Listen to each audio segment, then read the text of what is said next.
House prices are down for the second month in a row. We've got the nationwide data. It's a new month, and that means the first of the month we get the data on house prices for the previous month. In this video, I'm going to share with you how much house prices are up or down on an annual basis, how much they've dropped this month, what's the average house value at the moment, and how much are we down from the peak, which was last year, or not last year, it was August 2022. We're going to cover that and much more in this video.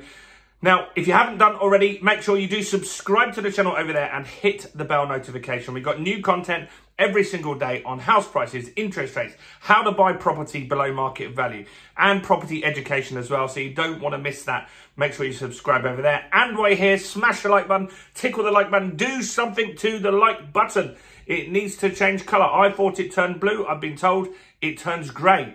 Doesn't matter. Whatever you do, make sure you hit that like button in the corner. That really helps with the YouTube algorithm and it gets us more views on the content.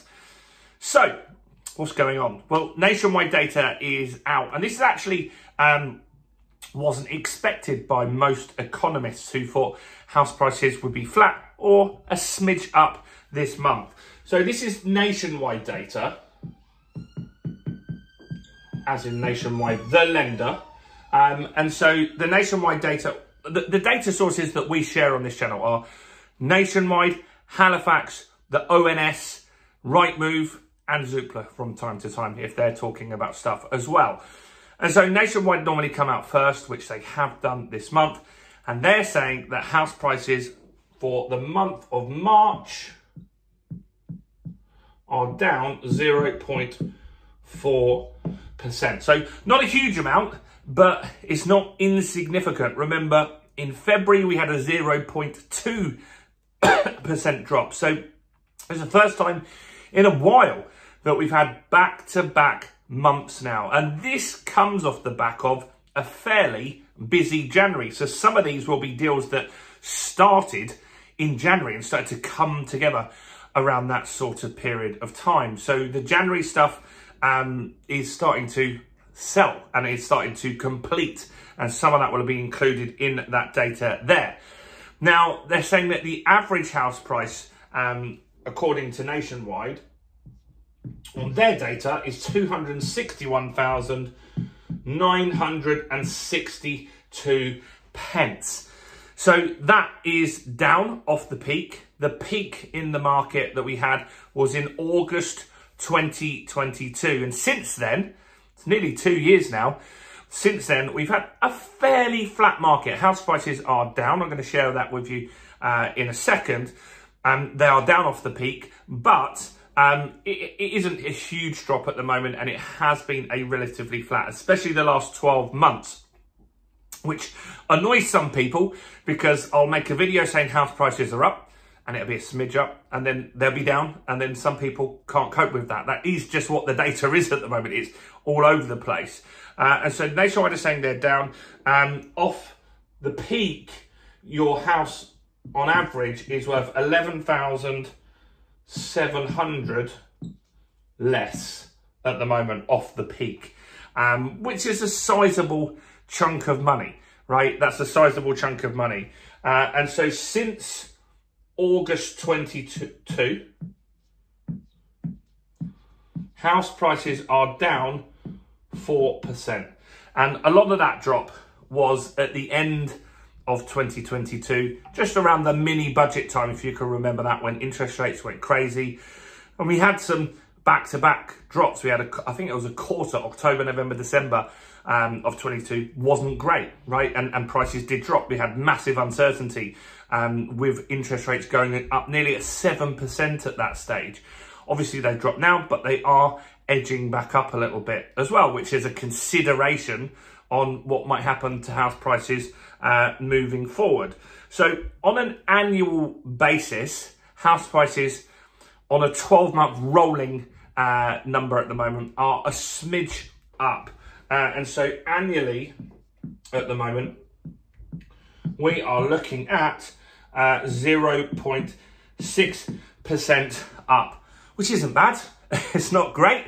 It's not, either way, it doesn't really make much difference. So in real terms, because inflation has been probably in that 12-month period around 5% average, hasn't it?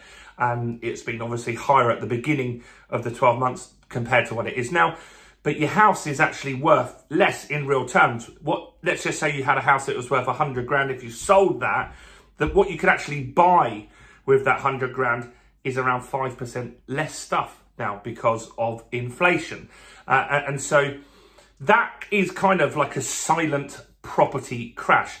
So you've got 4% down. With inflation, house prices are probably down around 15%. What that has done is good for some people. It means that the value of your house is less in real terms, but not the actual cash value. So that means less people are in negative equity. I would rather the value of my house go away due to inflation than an actual physical drop. I'd rather it to be the inflation doing its job rather than my house go from 100 grand down to 70. And then I'll be in negative equity, which wouldn't be a great scenario. And so this does indicate, though, that the market is a little turbulent still. So this week we've had interest rate rises with Santander, with NatWest, with who else was there?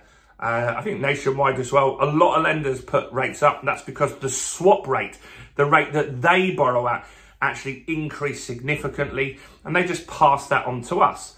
Now, what's that going to mean going forward? Well, what it is going to mean when we get the new data for house prices in May, June, July and August, what we will see is affordability is going to be slightly diminished because of that. So if the interest rate goes up, it means you can probably borrow less. It means you can pay less or afford less when you actually buy the house. And let's face it, most people will borrow as much as they're actually allowed. And so let's just say they were able to borrow 300 grand. Now, because of the higher interest rates, maybe they can only borrow 290 or 285. That means they're going to have to offer less on the property or put a bigger deposit in there. And so that is going to have some impact on house prices going forward as well. So on an annual basis, we're up a smidge, right? So we are kind of a flat market still, but things could change. They could change significantly. I'm not saying we're not going to have a crash. There are channels out there saying the market's going to crash 35%. I can't see a drop that big, but we could drop 10%, right? And it could be significant. And if inflation stays high, then obviously the affordability, if you get pay rises in line with that, hopefully will improve as well. So this will be interesting to see what happens in the Bank of England meeting. Now they've got 2 back-to-back house price drops. Does that mean they're going to consider interest rate cuts? I don't know. We'll have to see. We've got the Federal Reserve. The Americans have their meeting today. So I'll make a video tomorrow and talk about what impact that has on the UK, because that will have an impact on it. And they'll go into a lot of detail on what's going on and stuff like that. So house prices are down. I want to know your thoughts and opinions in the comments below. Do smash the like button. Do go and share this video. And maybe go and watch another video, including this one right here.